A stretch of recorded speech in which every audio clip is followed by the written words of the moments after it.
السلام عليكم ورحمة الله تعالى وبركاته. الحمد لله رب العالمين، والصلاة والسلام على رسوله الكريم وعلى آله الطيبين وأصحابه الطاهرين والمؤمنين والمسلمين كلهم أجمعين، أما بعد. قال الله تبارك وتعالى في كلامه القديم وفي الفرقان المجيد: أعوذ بالله من الشيطان الرجيم، بسم الله الرحمن الرحيم. سبحان الذي أسرى بعبده ليلا من المسجد الحرام إلى المسجد الأقصى الذي باركنا حوله لنريه من آياتنا إنه هو السميع البصير. صدق الله العظيم. قال نبينا صلى الله عليه وسلم: الرجب شهر الله، شعبان شهري، رمضان شهر أمتي. وقال رسول الله صلى الله عليه وسلم أيضا: ما من مسلم يغرس غرسا أو يزرع زرعا فليأكل منه طيرا أو إنسانا أو بهيمة إلا كان له به صدقة أو كما قال عليه والصلاة والسلام. புகழனைத்தும் ஏக இறைவனாகிய ஏக சக்கரவர்த்தியாகிய அல்லாஹு தஆலா ஒருவனுக்கே உரித்தாகட்டுமாக. கண்மணி நாயகம் முத்து முஹம்மது முஸ்தபா ரசூலுல்லாஹி ஸல்லல்லாஹு அலைஹி வஸல்லம் அன்னாருடைய ஷஃபாஅத்தை பெறக்கூடிய பாக்கியத்தை மறுமையிலும், அன்னாருடைய துஆவை பெறக்கூடிய பாக்கியத்தை இம்மையிலும் வல்ல ரஹ்மான் நாம் அனைவர்களுக்கும் நசீபாக்கி தருவானாக. ஆமீன் யா ரப்பல் ஆலமீன். ஷஹ்ருல்லாஹி ரஜப் என்று சொல்லக்கூடிய அல்லாஹுடைய மாதமான இந்த ரஜபுடைய மாதத்திலே அல்லாஹு தஆலா எல்லா விதமான நலவுகளையும் பரக்காத்துகளையும் நாம் அனைவர்களுக்கும் தந்து அருள் புரிவானாக. ஆமீன் யா ரப்பல் ஆலமீன். எல்லா மாதமும் அல்லாஹுடைய மாதம் என்று சொன்னாலும் அல்லாஹுடைய தூதர் அவர்கள் ரஜபுடைய மாதத்தை பற்றி சொல்லும் பொழுது அர் ரஜபு ஷஹ்ருல்லா, ரஜப் என்பது அல்லாஹுடைய மாதம். ஷஅபானு ஷஹ்ரி, ஷஅபான் என்னுடைய மாதம். அர் ரமலான், ரமலான் என்பது என்னுடைய உம்மத்துடைய மாதம். ஷஹ்ரு உம்மத்தி என்று இந்த 3 மாதங்களை அல்லாஹுக்கு என்றும் ரசூலுக்கு என்றும் உம்மத்துக்கு என்றும் பிரித்து இந்த 3 மாதத்தை சிறப்பிற்குரிய மாதமாக அல்லாஹுடைய தூதர் அவர்கள் நமக்கு அறிவித்து கொடுக்கின்றார்கள். இந்த ரஜபுடைய மாதம் அல்லாஹுடைய மாதம் என்பதிலிருந்து இந்த மாதம்தான் தொழுகை கடமையாக்கப்பட்டது. அல்லாஹுடைய தூதர் அவர்களை அல்லாஹு தஆலா விண்வெளி பயணத்திற்கு அழைத்து இந்த உம்மத்திற்கு மிகப்பெரிய ஒரு அருளாக தொழுகையை அல்லாஹு தஆலா கடமையாக்கி நமக்கு கொடுத்தான். அப்படி பெருமானார் அவர்கள் விண்வெளி பயணம் மேற்கொண்டு மக்காவிலிருந்து பைத்துல் முகத்தஸ் வரை, பைத்துல் முகத்தஸிலிருந்து அல்லாஹுடைய அரிசி வரை சென்று அல்லாஹுவை சந்தித்து நேரடியாக பார்த்து தொழுகையை வாங்கி வந்தார்கள். அதிலும் கூட 50 வக்து தொழுகையை அல்லாஹு தஆலா 5 வக்தாக நமக்கு குறைத்து, 5 வக்து நீங்க தொழுவுங்க, 50 வக்தினுடைய நன்மையை உங்களுக்கு நான் தந்து விடுகிறேன் என்று கூலியும் குறைக்காமல் வேலை பலுவை குறைத்து அல்லாஹு தஆலா இந்த மாதத்தில் நமக்கு அருள் புரிந்தான். எந்த முதலாளியும் கொடுக்க முடியாத ஒரு கூலி. மாசத்துல 3 நாள் மட்டும் வேலைக்கு வாப்பா, நான் 1 மாசம் சம்பளம் தரேன் அப்படின்னு யாரும் சொல்ல மாட்டாங்க. 3 மாதம் வேலை செய், மீதி 27 நாள் லீவ் எடுத்துக்க என்று எந்த முதலாளியும் எந்த கம்பெனியும் எந்த நிறுவனமும் உலகத்தில் தர முடியாது. அதுபோன்று அல்லாம 27 நாள் லீவ் எடுத்ததற்கும் சேர்த்து சம்பளம் தரன்னு சொல்ல முடியாது. அது மட்டுமல்லாம நாம் வேலைக்கு சென்று வரக்கூடிய எக்ஸ்பென்சிவும் சில பேர் கொடுக்க மாட்டாங்க. நம்ம செல்லக்கூடிய அந்த வாகனத்திற்கு உண்டான பெட்ரோலும் சரி அல்லது பஸ்ஸுக்கு உண்டான கட்டணங்களும் சரி தரமாட்டார்கள். சில பேர் தரலாம். ஆனால் அல்லாஹு தஆலா தொழுகைக்கு வீட்டிலிருந்து பள்ளிவாசலுக்கு நடந்து வர வரைக்கும் ஒவ்வொரு எட்டுக்கும் நன்மை எழுதப்பட்டு பாவங்கள் மன்னிக்கப்படுகிறது. 5 வக்து தொழுதால் 50 வக்து தொழுத நன்மையை அல்லாஹு தஆலா பரிபூர்ணமாக கொடுக்கின்றேன். அது மட்டுமல்லாம கடைக்கோ நிறுவனத்துக்கோ சீக்கிரம் ஒருத்தர் வந்துட்டாரு, பூட்டி இருக்குது, நேரம் அரை மணி நேரம் கழிச்சு தான் திறக்கிறாங்க. அது வரைக்கும் ரோட்ல காத்துட்டு இருக்கிறாருன்னு வச்சுக்கிடுங்க. கம்பெனி வாசல் திறக்கல, கடை வாசல் திறக்கல. காத்து கொண்டிருக்கக்கூடிய எவ்வளவு நேரம் காத்திருந்த, ஒரு அரை மணி நேரம் காத்திருந்தேன், காத்திருந்ததற்காக உனக்கு சம்பளம்னு யாரும் தரமாட்டாங்க. ஆனா பள்ளிவாசலுக்கு தொழுகைக்காக வந்து தொழுகை இமாம் ஜமாத் நடப்பதற்கு நேரம் இருக்கு. ஆனா பள்ளிவாசல் அந்த ஜமாத்துக்காக காத்து இருக்கக்கூடிய நன்மைக்கும் அல்லாஹு தஆலா கூலி கொடுக்கின்றான். உலகத்துல எந்த எஜமானும் எந்த முதலாளியும் கொடுக்க முடியாத சலுகை அல்லாஹு தஆலா கொடுத்து நடந்து வருவதற்கும் நன்மை, பயணம் செய்து வருவதற்கும் நன்மை, பாவங்கள் அளிக்கப்படுகிறது. காத்திருப்பதற்கும் நன்மை, 5 வக்து தொழுதாலும் நன்மை, 50 வக்தினுடைய நன்மையை அல்லாஹு தஆலா கொடுத்து அஸ்ஸலாத்து மிஅராஜுல் முஃமினீன், மிஅராஜ் போன்று உங்களுக்கு தொழுகை தொழுது விட்டால் ஒருவர் அல்லாஹ்வை சந்தித்ததற்கு சமமானது என்று அல்லாஹுடைய தூதர் அவர்கள் மூலமாக அல்லாஹு தஆலா நமக்கு இவ்வளவு நற்பாக்கியங்களை கொடுத்த இந்த தொழுகை இந்த மாதத்தில் இறக்கப்பட்ட காரணத்தினால் அந்த தொழுகைக்காக வருவதற்கும் அமர்வதற்கும் காத்திருப்பதற்கும் இருக்கக்கூடிய எல்லாத்துக்குமே கூலி அல்லாஹு தஆலா வாரி வழங்கிய காரணத்தினாலோ என்னவோ இந்த ரஜபுடைய மாதத்தை அல்லாஹுடைய மாதம் என்று அல்லாஹுடைய தூதர் ஸல்லல்லாஹு அலைஹி வஸல்லம் அவர்கள் குறிப்பிட்டு காட்டுகின்றார்கள். கண்ணியத்திற்குரியவர்களே, சென்ற வாரம் கூட சொன்னேன், இந்த மிஅராஜை பற்றி அல்லாஹு தஆலா சொல்லும் பொழுது சுப்ஹான், அல்லாஹ் பரிசுத்தமானவன், அல்லதி அஸ்ரா பி அப்திஹி லைலம் மினல் மஸ்ஜிதில் ஹராம் இலல் மஸ்ஜிதில் அக்ஸா, தன்னுடைய அடியாரான நபிகள் நாயகம் ஸல்லல்லாஹு அலைஹி வஸல்லம் அவர்களை மக்காவிலிருந்து பைத்துல் முக்கத்தஸ் வரை அழைத்து சென்று அல்லாஹுவை சந்திக்க வைத்த அந்த இஸ்ரா பயணம் என்பது பைத்துல் முக்கத்தஸை சுற்றி நாம் பரக்கத்தாக்கி வைத்தோம் என்று அல்லாஹு தஆலா பாரக்னா அவுலஹு அப்படின்னு சொல்லி காட்டுகின்றான் அல்லவா. சென்ற வாரமும் மேற்கோள் காட்டி சொன்னேன், இந்த மிஅராஜ் பயணத்தை மட்டுமே ஒரு கிறிஸ்தவ ஜர்னலிஸ்ட் இந்த மிஅராஜ் பயணத்தை மட்டுமே ஆய்வு செய்து அவர் டாக்டரேட் பட்டம் வாங்கியிருக்கிறார். மிஅராஜுடைய பயணத்தினுடைய அந்த வரலாற்றை ஆய்வு செய்த அந்த ஜர்னலிஸ்ட், அவர் இஸ்லாமியர் அல்ல, அவர் ஒரு கிறிஸ்தவர், அவர் ஆய்வு செய்து சொல்கின்றார்.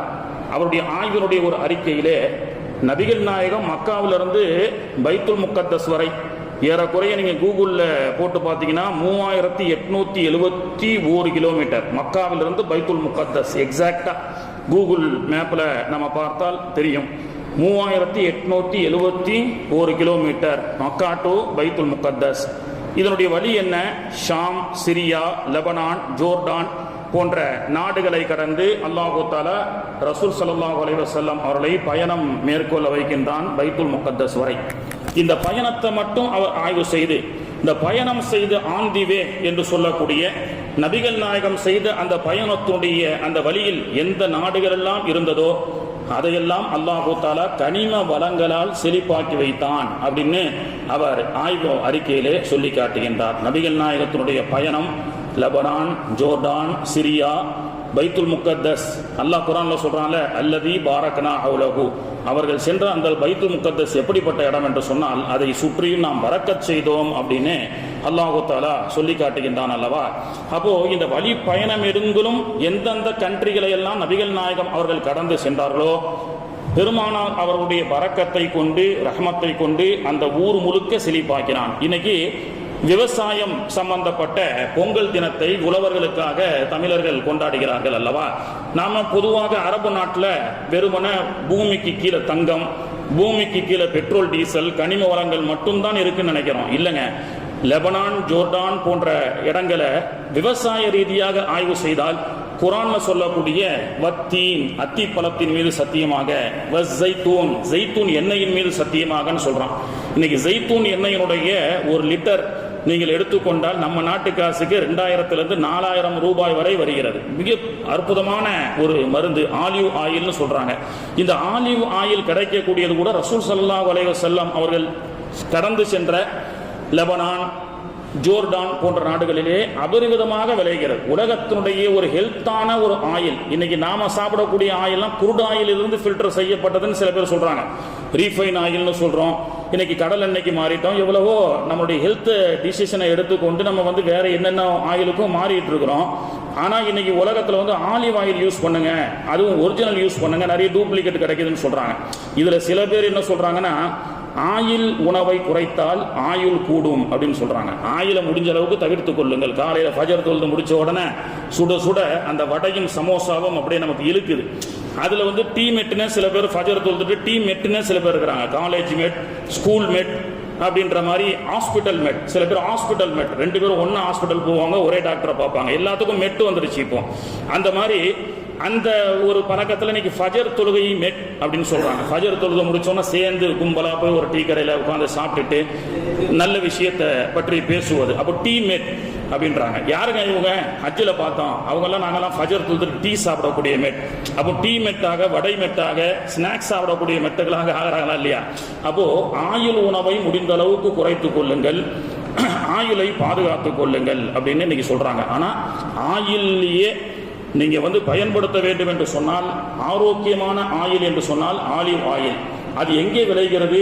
பெருமானார் அவர்கள் கடந்து சென்ற ஜோர்டான், லெபனான் போன்ற பகுதிகளிலே அதிகமாக விளைகிறது, அங்கே ஒரிஜினல் கிடைக்குது அப்படின்னு சொல்றாங்க. அப்போ விவசாயங்களும் அந்த கனிம வளங்களை தாண்டி விவசாயங்களும் அரபு நாட்டிலே அதிகமாக குளிக்கக்கூடியதாக இருக்கிறது. இன்று தமிழகத்தில் அல்லாஹ்வுடைய கிருபையில உலகத்திலேயே சொர்க்கம் என்று சொன்னால் இந்திய நாடு. அதிலும் ஜன்னத்துல் ஃபிர்தௌஸ் ரொம்ப சிறப்பான நாடுன்னு சொன்னா தமிழ்நாடு. உலகமெங்கும் சுற்றுப்பயணம் மேற்கொண்ட பல ஜேர்னலிஸ்டுகள் இந்தியாவை பற்றியும் தமிழகத்தை பற்றியும் இது ஒரு சொர்க்க பூங்கா, மக்களை பொறுத்தவரை அவனுடைய நடத்தைகள், குணங்கள் நல்ல குணங்களாக இருக்கிறது. அது மட்டுமல்லாமல் இதுவெல்லாம் ஒரு செல்வ செழிப்பாக இருக்கிறது. எப்படி நபிகள் நாயகம் மக்காவிலிருந்து பைத்துல் முக்கத்தஸ் செல்லும் வரை அல்லாத பறக்க செஞ்சானோ, இந்த தமிழகம் பறக்க தடைவதற்கும் காரணம் என்ன? 14,000 ஆண்டுகளுக்கு முன்பதாக ஆதிபிதா ஆதம் அலைஹிஸ்ஸலாம் யாழ்ப்பாணத்தில் இறங்கி இந்தியா, தமிழகம், கேரளா வழியாக பாகிஸ்தான், கஜகிஸ்தான், ஆப்கானிஸ்தான், துர்கிஸ்தான், இஸ்தான்புல் வழியாக நடந்தே சென்றார்கள் அல்லவா? இந்த ஸ்தான் உள்ள நாடுகள்னு நம்ம சில நாடுகளை பிரித்து எடுத்தோம் வச்சுக்கோங்களேன். இந்த ஆதம் அலைஹிஸ்ஸலாமுடைய கால் பாதங்கள், புனித பரக்கத்தான் அந்த நபியினுடைய பயணங்கள் எந்த தேசத்தை கடந்து சென்றதோ அது தமிழகம், கேரளா, பாகிஸ்தான், கஜகிஸ்தான், ஆப்கானிஸ்தான், துர்கிஸ்தான் போன்ற இந்த ஸ்தான் சம்பந்தப்பட்ட இஸ்லாமிய நாடுகள் இன்னைக்கு சொல்றோமா இல்லையா? இந்த நாடுகளும் வளமிக்க நாடாக மாறியது. இந்த வளத்துக்குண்டான காரணம் என்ன? ஆதிபிதா ஆதம் அலைஹிஸ்ஸலாம் அவர்களுடைய வருகை. இப்போ தமிழகத்துக்கும் அரபு நாட்டிற்கும் நிறைய விவசாய வர்த்தக தொடர்புகள் உண்டு. நிறைய விவசாய வர்த்தக தொடர்புகள் உண்டு. அரபு நாட்டில் இருந்து விளையப்பட்ட சில கனி வர்க்கங்களை பழவேற்காடு, அதிராம்பட்டினம், காயில்பட்டினம், கீழைக்கரை வழியாக 1000 வருஷத்துக்கு முன்னாடியெல்லாம் வணிகங்கள் வந்து அரபிகள் வந்து வணிகம் செய்திருக்கிறார்கள். சில அரபிகளை பிடித்து அவங்க தமிழ்நாட்டு மக்களுக்கு பிடிச்சு நீங்க இங்கே இருங்கன்னு சொல்லி செட்டில் ஆக்கப்பட்ட மதீனாவாசிகள் எல்லாம் பழவேற்காடுல இருக்கிறாங்க. அன்சாரி தோழர்கள் சொல்றாங்க. அங்கே இருக்கப்பட்ட சஹாபாக்களுடைய முன்னோர்கள் பழவேற்காட்டில் வந்து பிசினஸ் விஷயமா அவங்க இறங்கி அங்கே இருக்கிறாங்க. சஹாபாக்களுடைய அரபுகளுடைய பாரம்பரியத்தை சார்ந்த மக்கள் பழவேற்காட்டில், அதிராம்பட்டினத்தில், காயில்பட்டினத்தில், கேரளாவில் இருப்பதை நம்மால் பார்க்க முடிகிறது. அப்போ சகோதரர்களே, அரபு விவசாய வர்த்தகமும் விவசாயமும், குறிப்பாக பொங்கலை மேற்கோள் காட்டி பேசுவ விவசாயம், பெருமானார் ஸல்லல்லாஹு அலைஹி வஸல்லம் அவர்கள் விவசாயத்தை ரொம்ப ஊக்கப்படுத்திருக்கிறாங்க. நீர்நிலைகள், விவசாயங்கள், கிராமப்புற வளர்ச்சி. பெருமானார் அவர்களுடைய காலத்தில் ரசூலுல்லாஹ் பிறக்கிறதுக்கு முன்னாடியே அரபிகளுக்கு ஒரு பழக்கம் இருந்தது. நகரத்தில் பிள்ளைகளை வளர்க்க மாட்டாங்க. நகரத்தில் ஒரு பிள்ளைகள் சிட்டியில், அந்த காலத்தில் சிட்டி என்று சொல்லக்கூடிய மக்கா சிட்டியாக இருந்தது. அதனால்தான் ஸல்லல்லாஹு அலைஹி வஸல்லம் அவர்கள் தாயிஃபுக்கு பக்கத்தில் இருக்கக்கூடிய பனு சஅதியா என்ற கோத்திரத்தை சார்ந்த ஒரு கிராமம் இருக்கு. இன்னும் நல்ல கிராமப்புறமா அழகாக இருக்கிறது. அந்த இடத்துல தான் ரசூல் ஸல்லல்லாஹு அலைஹி வஸல்லம் 5 வயசு வரைக்கும் வளர்க்கப்படுறாங்க. அரபிகளுடைய பழக்கம் என்னன்னா, கிராமப்புறங்கள்ல பிள்ளைகள் வளர்ந்தால் அது இயற்கை சூழலோடு ஆரோக்கியத்தோடு வளரும் அப்படின்றது 1400 வருஷத்துக்கு முன்னாடியே இருந்த ஒரு நல்ல பழக்கம் அரபுகளத்துல. அதனாலதான் பெருமானார் அவர்கள் மதீனாவுக்கு வந்ததற்கு பிறகு விவசாயத்தை ஊக்கப்படுத்துறாங்க. நீர்நிலைகள், கிணறுகள், விவசாயம் செய்வதை சஹாபாக்களுக்கு நிறைய ஊக்கப்படுத்தினாங்க. அப்படி விவசாயம் செய்து மகசூல் ஆகப்பட்ட அந்த அறுவடைகளை எல்லாம் மக்காவில் பிசினஸ் மேக்னட் என்று சொல்லக்கூடிய பிசினஸ் தெரிந்தவர்கள் மக்காவாசிகள், விவசாயம் தெரிந்தவர்கள் மதீனாவாசிகள். இப்போ அந்த வியாபாரிகளை இந்த அறுவடை செய்யக்கூடிய இந்த விவசாயத்தின் மூலமாக அவர்கள் பெருமானார் அவர்கள் இந்த சமூகத்தை மேம்படுத்தினார்கள். அது மட்டுமல்ல, பொங்கல் உழவர் தினம், உழவருக்கான தினம் என்று ஒரு தினத்தை தமிழகத்தில் மட்டும்தான் இன்னைக்கு உலகம் எங்கேயுமே இல்லை, தமிழகத்தில் கொண்டாடுறாங்க.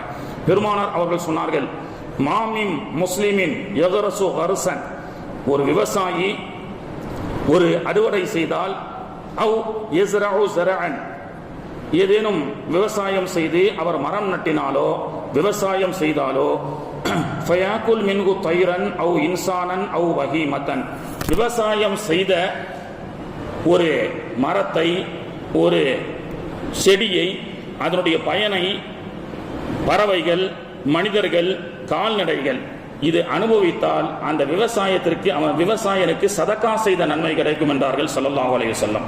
ஒரு விவசாயி ஒரு மரத்தை நடுகிறார் அல்லது ஒரு பயிரை நடுகிறார், இதன் மூலமாக பயனடையக்கூடிய பறவைகள் கால்நடைகள் மனிதர்கள் யாரெல்லாம் பயனடைகிறார்களோ அவர்கள் விவசாயம் செய்தார்கள், பயன் அடையக்கூடிய அளவுக்கு உண்டான தர்மத்தை விதை போட்ட விவசாயிக்கு கிடைக்கும் என்று ஸல்லல்லாஹு அலைஹி வஸல்லம் அவர்கள் சொன்ன ஹதீஸ் முஸ்லிம் ஷரீஃபிலே பதிவு செய்யப்படுகிறது. எந்த மார்க்கத்திலும் விவசாயம் செய்யக்கூடிய விவசாயி அந்த விவசாயத்தின் மூலமாக பயனடையக்கூடிய பயனாளிகளுக்கு உண்டான அந்த விஷயம் அந்த விவசாயிக்கு தர்மமாக கிடைக்கும் என்று 1400 ஆண்டுகளுக்கு முன்பு பெருமானார் ஸல்லல்லாஹு அலைஹி வஸல்லம் அவர்கள் சொல்லி காண்பித்தார்கள்.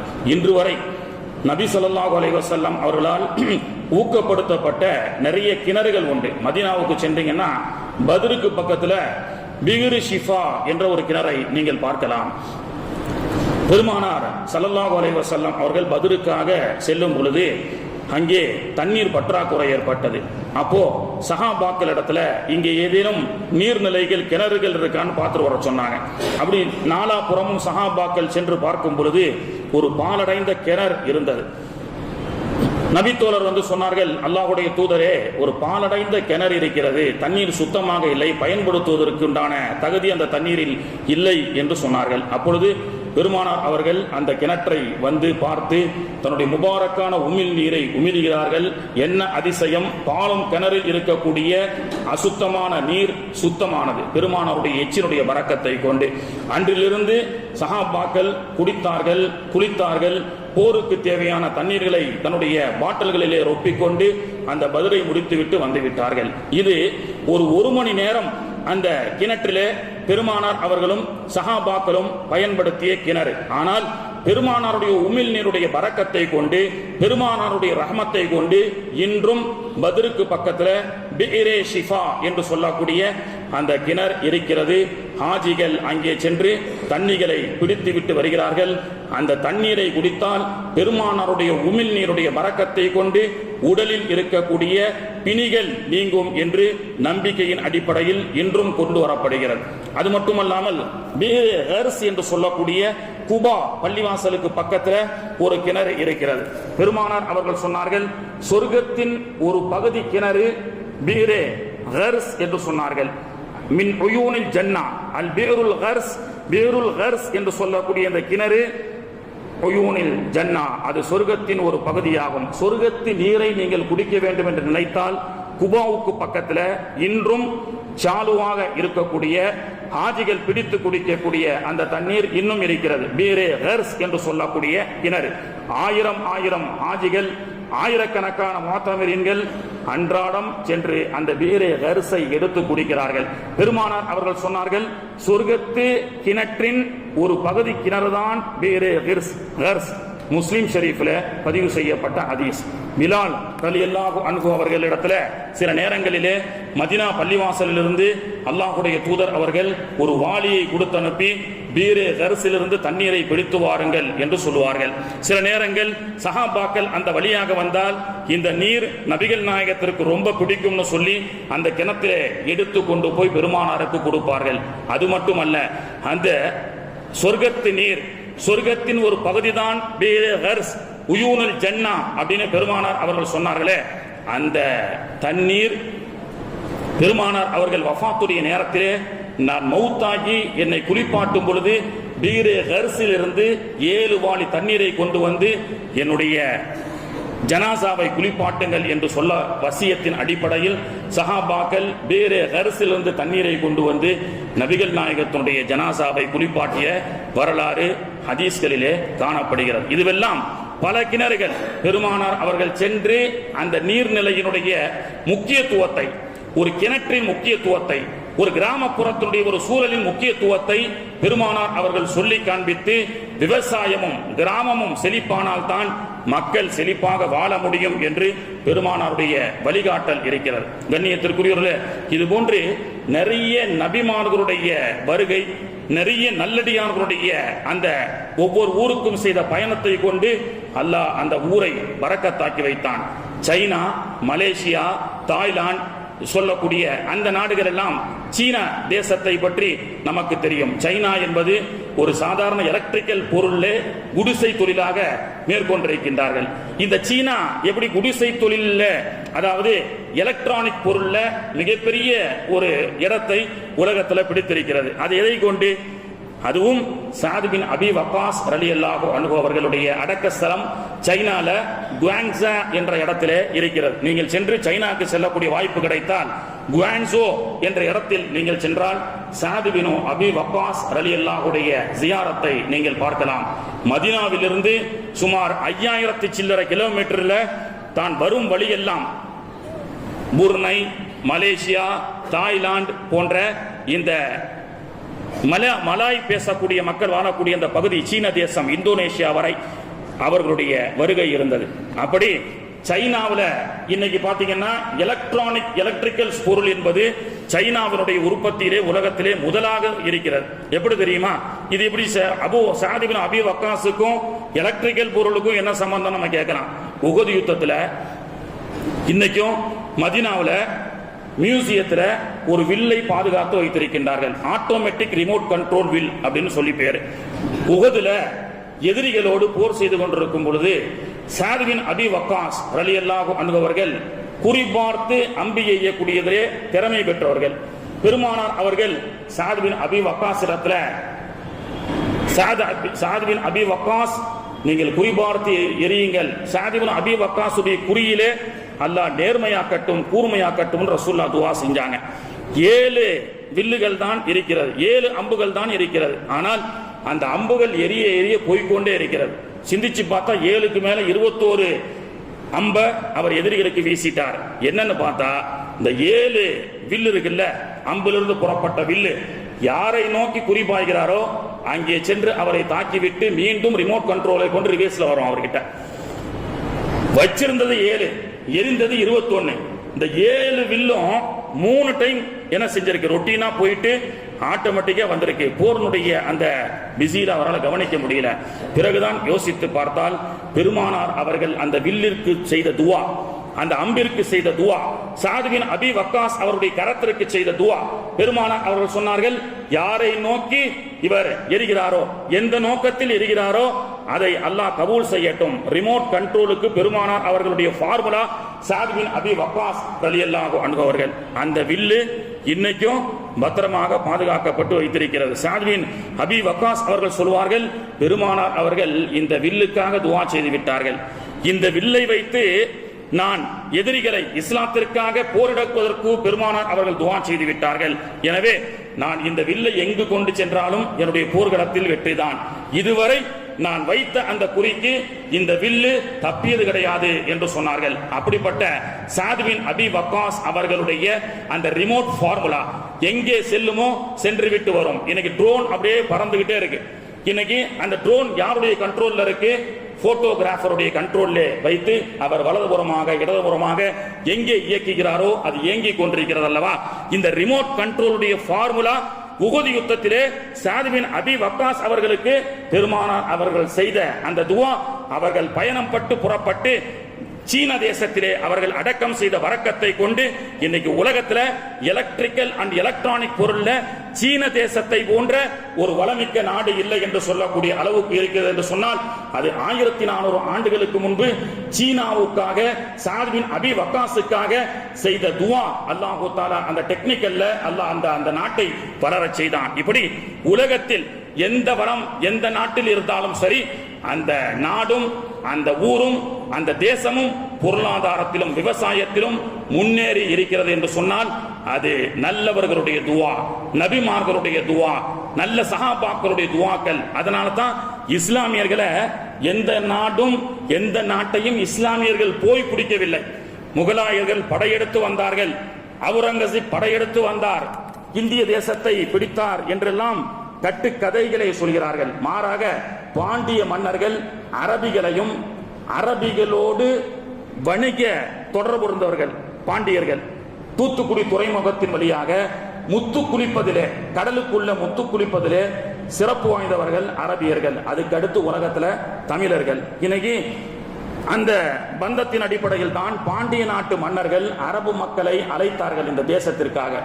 விவசாயத்தை சிறப்பாக ஆக்குவதற்காக பலவேர் காட்டிலே வந்த அரபிகளை நீங்கள் எங்க நாட்டில் தங்க வேண்டும், இங்கே விவசாயத்தை நீங்கள் சிறப்பாக செய்ய வேண்டும் என்று சொல்லி இஸ்லாமிய சகோதரர்களுடைய அரபிகளை என்ன செஞ்சாங்க, அந்த காலத்தில் இருக்கக்கூடிய தமிழர்கள் அரபியர்களை இந்த நாட்டு விவசாயத்திற்காக, இந்த தேசத்தினுடைய விவசாய வளர்ச்சிக்காக நீங்கள் இங்கே இருக்க வேண்டும் என்று இவர்கள் ஆசைப்பட்டு தான் வர வைத்தார்களே தவிர யாரும் படையெடுத்து வந்ததாக எந்த சரித்திரமும் இல்லை. அதனால்தான் இன்னைக்கும் நல்ல மொழிகள் எல்லாம் ஆத்திச்சூடியாக இருக்கட்டும், திருக்குறளாக இருக்கட்டும், இன்னைக்கு அரபியிலே மொழிபெயர்க்கப்பட்டிருக்கிறது. அகர முதல எழுத்தெல்லாம் ஆதி பகவன் முதற்றே உலகு அரபியில் இருக்கிறது. அல் ஹர்ஃபுல் அவ்வல் மின் இப்திதியா ஹுவ பதாயத்தில் கவுன் பதாயா பதாயத்தில் கவுன் என்று நீங்கள் அரபியில நீங்கள் பார்க்க முடியும். அது மட்டுமல்ல, அரபு பெருமானார் அவர்கள் அரபு தேசத்திலே பிறப்பதற்கு முன்பே நபிகள் நாயகத்தை பற்றி தமிழ்நாட்டிலே பேசியிருக்கிறார்கள். தமிழகம்தான் இஸ்லாத்தினுடைய ஆரம்பம் என்ற வரலாறை பற்றி ஒரு ஜும்மாவிலே பேசினேன். நபிகள் நாயகம் பிறப்பதற்கு முன்பே இந்து மக்களால் வழிபடக்கூடிய, ஏற்றுக்கொள்ளக்கூடிய பவிஷ்ய புராணம் ஸ்லோகம் 3 சூத்திரம் 5 நபிகள் நாயகம் பிறப்பதற்கு முன்பே இந்த அரபு இந்த தமிழகத்திலே பேசுகிறார்கள். ஏதஸ்த மின்னஞ்சரே மிலேச்ச ஆச்சரியன சமன்வித மகாமத் இதுக்கியாத சிஷ்ய சாகா சமன்வித திரு பஷ்ய மகாதேவ மருஸ்தல நிவாசனம் அப்படின்னு சொல்லி நபிகள் நாயகம் பிறப்பதற்கு முன்பே தமிழகத்தில் அரபு தேசத்திலே ஒரு நல்லடியார் தோன்ற இருக்கின்றார். அவர் பேர் மகாமத் என்று சொல்லப்படும். இன்றும் இந்து மக்களுடைய ஸ்லோகத்தில் மஹமூத் நமஹ என்ற ஒரு ஸ்லோகம் இருக்கிறது. அப்போ தமிழும் அரபியும், தமிழ்நாடும் அரபு தேசமும், தமிழர்களும் அரபிகளும் இன்றைய நேற்று பாரம்பரியத்திற்கு சொந்தக்காரர்கள் அல்ல. சுமார் ஆதம் அலைஹிஸ்ஸலாம் இந்த உலகத்தில் எப்பொழுது தோன்றினார்களோ 14,000 வருஷங்களாக அரபி மொழியும் தமிழ் மொழியும் அரபிகளும் தமிழர்களும் உற்ற தோழர்களாகத்தான் உலகத்திலே வாழ்ந்திருக்கின்றார்கள். அதற்கு ஒரு சாதாரண உதாரணத்தை சொல்வதாக இருந்தால், சமீபத்திலே தமிழ் பல்கலைக்கழகத்திலே ஒரு பேச்சுக்கு என்னை அழைத்திருந்தார்கள். தமிழுக்கும் அரபிக்கும் உண்டான ஒரு ஒற்றுமையை பற்றி ஒரு தலைப்பை கொடுத்து முதல்ல இந்த விஷயத்தை தான் சொன்ன. எல்லாரும் ஆச்சரியம் அடைந்து கிளாப் பண்ண ஆரம்பிச்சிட்டாங்க. என்னன்னா, தமிழுக்கும் தமிழர்களுக்கும் அரபிக்கும் உண்டான தொடர்பு. அதற்கு ஒரு உதாரணம் சொல்ல வேண்டும் என்று சொன்னால் மதராச பட்டினம். பட்டினம் என்பது கடலோரத்தில் இருக்கக்கூடிய கிராமங்களுக்கு சொல்லப்படுகிறது. பட்டினம் அப்படின்னு சொல்லுவாங்க. கடலோரம் இருக்கக்கூடிய கிராமத்திற்கு பட்டினம் என்று சொல்லப்படும். ஆனால் மதராச பட்டினம் 150 வருஷத்துக்கு முன்பு இன்றைய மதராஸில் இருக்கக்கூடிய துறைமுகம் ஹார்பருக்கு, அந்த துறைமுகத்தின் வழியாக அரபிகள் வருகிறார்கள். வந்து இறங்கியே அவர்கள் பார்த்த முதல் இடம் மெட்ராஸ் யூனிவர்சிட்டி. 100 வருஷத்தையும் தாண்டி செஞ்சுரி பில்டிங் இன்னைக்கும் மெட்ராஸ் யூனிவர்சிட்டி இருக்குது. இந்த மெட்ராஸ் யூனிவர்சிட்டி மதராஸ் அப்படின்னு சொன்னாங்க. மதராஸ்னா என்ன? பாடசாலை அப்படின்னு அர்த்தம். பாடசாலை, பள்ளிக்கூடம்னு அர்த்தம். அப்போ சென்னையில் துறைமுகத்தில் வந்த அரபியர்கள் முதலில் அவர்கள் தமிழகத்தினுடைய ஹெட் என்று சொல்லக்கூடிய தமிழகத்தின் தலைநகரமாம் சென்னைக்கு வரும் பொழுது அவர்கள் பார்த்தது மதராஸ். இது ஒரு பாடசாலை. எனவே தான் அவர்கள் என்ன சொன்னாங்க, மதராச பட்டினம் என்று பேராக மாற்றப்பட்டு ரொம்ப நாள் அந்த பேர் அழைக்கப்பட்டு பிறகு மெட்ராஸ் மெட்ராஸ் என்று சொல்லப்பட்டது. அப்போ மதராஸ் என்பது அரபி வார்த்தை, பட்டினம் என்பது தமிழ் வார்த்தை. மதராசும் பட்டினமும் சேர்ந்து அரபியும் தமிழும் சேர்ந்துதான் ஒரு தமிழகத்தின் தலைநகரமா மெட்ராஸை நிர்ணயிக்கப்பட்டதிலிருந்து அரபியர்களுக்கும் தமிழர்களுக்கும் உண்டான ஒரு ஒற்றுமையை நமக்கு காட்டி கொடுக்கிறது. அது மட்டுமல்லாமல் அரிசின்னு சொல்றோம், விவசாயத்தை பற்றி பேசுவதால் பேசலாம். அரிசி என்பது ரூஸ் என்று அரபியிலே இன்னைக்கு சொல்வார்கள். அரிசி என்பது அரபி வார்த்தை தான். அப்போ இந்த விவசாய நிலங்களை எப்படியெல்லாம் டெக்னாலஜியின் மூலமாக வளர்த்து இந்த விவசாயத்தை எப்படியெல்லாம் செழிக்க வைக்க வேண்டும் என்ற ஒரு ஃபார்முலா மாடுலேஷனை கற்றுக் கொடுத்தவர்கள் அரபியர்கள். அந்த அரபியர்கள் கற்றுக் கொடுத்து இந்த தமிழர்கள் இந்த பூமி எப்படிப்பட்ட செழிப்பானது, இந்த செழிப்பான பூமியிலிருந்து என்ன போட்டாலும் விளைவிக்கலாம் என்று சொல்லி நெல் என்றும் உருளைக்கிழங்கு என்றும் கடலை என்றும் எவ்வளவோ தானிய வர்க்கங்களை இந்த பூமி உலகத்துக்கு கொடுத்து கொண்டே இருக்கின்றது. ஆதம் அலைஹிஸ்ஸலாம் காலத்திலிருந்து இன்று வரை இந்த பூமி நமக்கு ரிஸ்க் அளித்துக் கொண்டே இருக்கின்றது. எனவே தான் அரபியர்களும் முகலாயர்களையும் இந்த தமிழகம் நீங்கள் இங்கே இருக்க வேண்டும், இங்கே விவசாயத்தை செழிக்க வைக்க வேண்டும் என்று விரும்பிய காரணத்தினால்தான் இன்னைக்கும் தமிழகம் செழிப்பாக இருக்கிறது. உலகத்தை ஆக்கிரமித்தவர்கள் 2 பேர், ஒன்று ரோமர்கள், இன்னொன்னு அரபியர்கள் சொல்லலாம். அரபியர்கள் எங்கேயும் போய் ஆக்கிரமித்ததாக வரலாறு கிடையாது. மக்களா விருப்பப்பட்டு வர வைத்ததுதான் அரபியர்கள். ஏன்னா முகலாயர்களை பத்தி ஒரு தப்பான ஒரு கருத்துக்கள் ரொம்ப நாளா சொல்றாங்க. அவுரங்கசீப் படையெடுத்து வந்தாரு, பல கோவில்களை இடித்தார் அப்படின்னு சொல்லி எல்லோரும் இன்னைக்கு தப்பான ஒரு விஷயத்தை சொல்லி கொடுக்கிறாங்க. ஒரு நாவல் ஆசிரியர் இருக்கிறார், நாகூரை சொந்த ஊராக கொண்ட உலக பிரசித்தி பெற்ற ஒரு நாவல் எழுத்தாளர். அவர் பேரு சாரு நிவேதிதா அப்படின்னு அவருடைய பேரு. சாரு நிவேதிதா. அவர் ஒரு சப்ஜெக்ட்ல ஒரு நாவல் எழுதணும்னு சொன்னா அவருடைய ஃபீஸ் எவ்வளவு தெரியுமா? 1 கோடி ரூபாய். படம் எடுக்கிற ஒரு ஹீரோக்கு கூட அவ்வளவு சம்பளம் கிடையாது. அதாவது சம்பளம் இருக்கு, நிறைய 1000 கோடி கொடுக்கறாங்க. எழுத்தாளர்கள்லேயே ஒரு தலைப்பை கொடுத்து எழுத சொன்னால் அந்த எழுத்துக்கு அவர் அந்த பினிஷிங் பண்ணி அந்த புக்கை வெளியிடுறதுக்கு அவருக்கு கொடுக்க வேண்டிய ஃபீஸ் மட்டும் 1 கோடி ரூபாய். அவர் ஒரு புத்தகம் எழுதியிருக்கிறார். என்ன புத்தகம்னு சொன்னா, நான் தான் அவுரங்கசீப் பேசுகிறேன் அப்படின்னு சொல்லி. நீங்க கூகுள்ல போய் சர்ச் பண்ணாலும் சரி, அல்லது சாரு நிவேதிதா எழுதிய அந்த நாவல் 1500 ரூபாய் ஒரு புக்கு, நல்ல பெரிய புக்கா இருக்கு. அவர் எழுதியிருக்கிறார், நான் தான் அவுரங்கசீப் அப்படின்னு சொல்லி அவுரங்கசீப் பேசுகிறேன் என்ற அடிப்படையில் அவர் எழுதிவிட்டு அதுல ஒரு விஷயத்தை சொல்லி காட்டுகின்றார். அவுரங்கசீப் பேசுகிறார் அவர் வடிவத்தில். யாரு? சாரு நிவேதிதா. அவர் இஸ்லாமியர் அல்ல. என்ன எழுதப்பட்டிருக்கிறது அந்த புத்தகத்தில்? என்னை 50 கோயில்களை இடித்து விட்டார்கள் என்று தவறாக சிலர்கள் பேசிக் கொண்டிருக்கின்றார்கள். 50 கோவிலை அவுரங்கசீப் இடித்தார் என்று என்னை பற்றி சொல்கிறார்கள். 50 கோவிலை எல்லாம் நான் இடிக்கவில்லை, சில கோவிலை இடித்தேன். எதற்காக? புதிதாக கட்டி கொடுப்பதற்காக. அதுவும் இந்து மக்களுடைய அந்த அறங்காவலர்களுடைய அனுமதியோடு. ஒரு வரலாறு, ஒரு பள்ளிவாசல் இடித்து டிமாலிசேஷன் செய்யப்பட்டு காலத்திற்கு ஏற்ற மாதிரி மாற்ற வேண்டுமா இல்லையா? எல்லாமே உலகமே மாறிட்டு இருக்குது, மெட்ரோபாலிட்டன் சிட்டி அப்படின்னு சொல்லி. அப்போ அதே போன்று இறை இல்லங்களும் மாற்றப்பட வேண்டும். அதற்காக சில காலங்களில் பழைய கட்டிடங்களை இடிக்க செய்து அது பலகீனமானதற்கு பிறகு சில புது உருவாக்கங்கள் செய்யப்பட வேண்டும் அல்லவா? அதே போன்று சில இந்து அருங்காவலர்களால் சொல்லப்பட்ட சில கோவிலை இடித்தேன். எதற்காக? திரும்ப கட்டி கொடுப்பதற்காக. ஆனால் அதையும் தாண்டி நான் 5000 கோவிலை இந்த இந்திய தேச இந்து மக்களுக்காக கட்டி கொடுத்திருக்கின்றேன். எழுதக்கூடியவர் யார்? சாரு நிவேதிதா என்று சொல்லக்கூடிய நாகப்பட்டினத்தை சார்ந்த ஒரு எழுத்தாளர். பேசுவது யார்? அவர் மூலமாக நான் தான் அவுரங்கசீப் பேசுகிறேன் என்ற அந்த புத்தகத்தின் மூலமாக. அப்போ சகோதரர்களே, முகலாயர்களும் அரபியர்களும் இந்த இந்திய தேசத்தினுடைய வருகையை கொண்டு இந்த இந்திய தேசம் விவசாயத்தால், நலனால், பொருளாதாரத்தால் அது முன்னேற்றம் அடைந்ததே தவிர கனிம வளத்தை சுரண்டக்கூடிய ரோமர்களுடைய அந்த கெட்ட புத்திகள் இந்திய முஸ்லிம் மக்களுக்கு கிடையாது, அரபியர்களுக்கு கிடையாது. அதனால்தான் ரோமர்களுடைய ஆட்சி என்பது டேஞ்சர். ஆங்கிலோனுடைய ஆட்சி என்பது அவன் கனிம வளத்தை ஊருக்குள் சுருட்டுவதற்காக வருகின்றான். ஆனால் முகலாயர்களுடைய ஆட்சியும் அரபியர்களுடைய ஆட்சியும் அந்த தேசத்துடைய வளத்தை பெருக்குவதற்காக வந்தார்கள் என்பதுதான் உலகத்தினுடைய வரலாறு.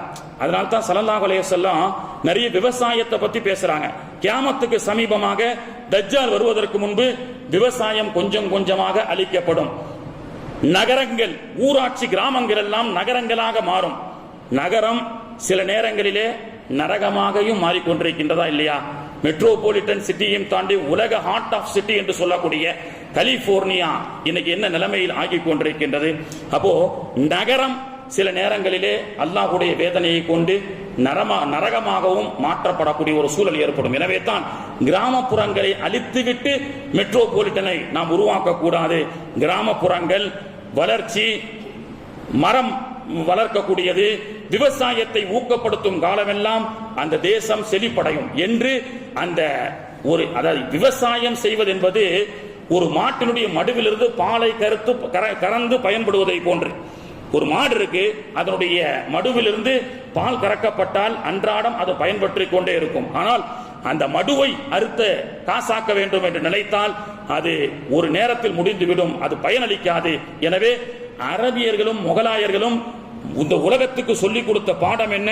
கறவை மாடு உன்னிடத்தில் உன் நாட்டில் வளம் இருந்தது என்று சொன்னால் அது கறந்து நீ அந்த மக்கள் பயனடையுங்கள், ஆனால் அந்த மடுவை அறுக்காதீர்கள்.